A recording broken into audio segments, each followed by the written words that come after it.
Greetings, fellow Star Trek Starship collector. This is Joshua Mitchell here.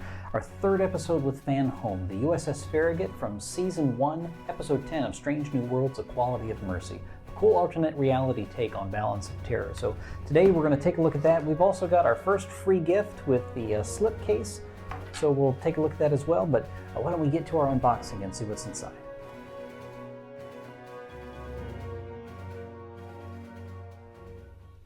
Alright, so let's get to the unboxing. Now the first thing that I'm wondering, after having noticed other people's online, is there any damage to the ship? A number of people have received theirs without the warp engines. It's like the ship ends up kind of trashed in Strange New Worlds. It's damaged here too. First, we've got our U.S.S. Farragut guidebook. Always so cool to take a look in this, to get the dimensions, to take a look at how they went in through the design process. You can see some screens here. A little bit of interesting information about the history of the ship, how they decided to design this. Okay, yes, very fascinating, but the book's not why you're here. So let's take a look inside and see what we get. Is she in one piece? It's looking good, I think so. So here we go. We've got our stand, of course. There's the U.S.S. Farragut sitting right inside. Will the nacelles pop off? No! Great! All right, so here we are.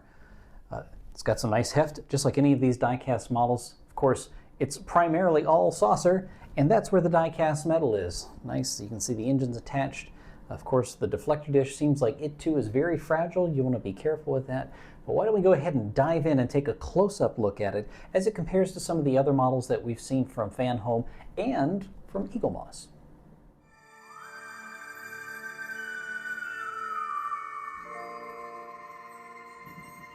So we'll begin by taking a look at the forward dorsal part of the Farragut. You can see her registry number here, along with some of that Aztecing detail. Here's a little red running light.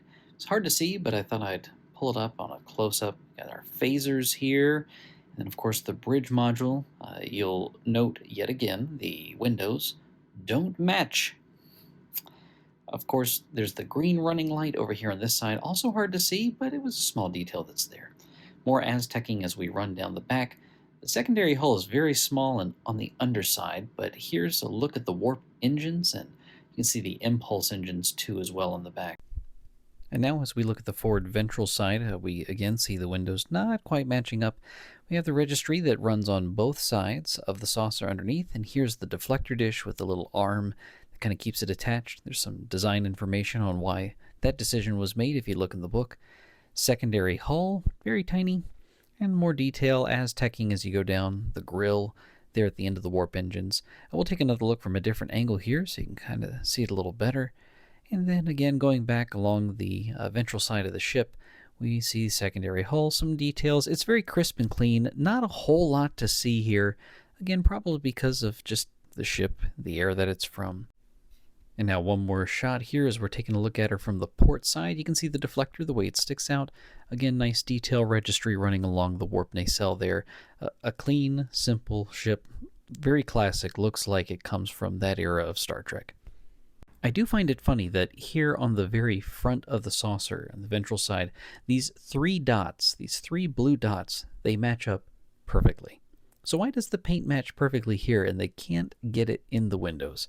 I don't understand. I don't know if we'll ever solve that mystery, but it's an interesting oddity.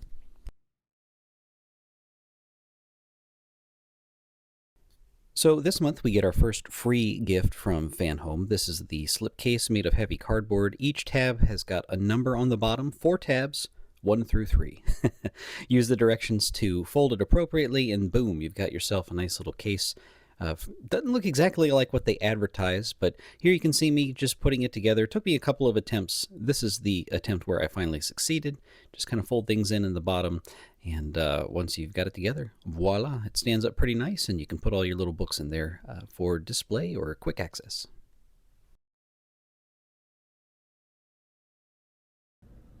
So now we'll do some size comparisons of our ships. Thought we would start here with the NX-01. This is the normal size from U.S.S. And compare that here also with the normal sized 1701 from U.S.S. as well. So First, in comparison, as we take a look at the NX-01 compared to the Farragut. So the NX-01's coming in at 5 1/4 inches, and the Farragut measures about 7 1/8. So again, I think they probably scale pretty well to each other when you think about universe comparisons.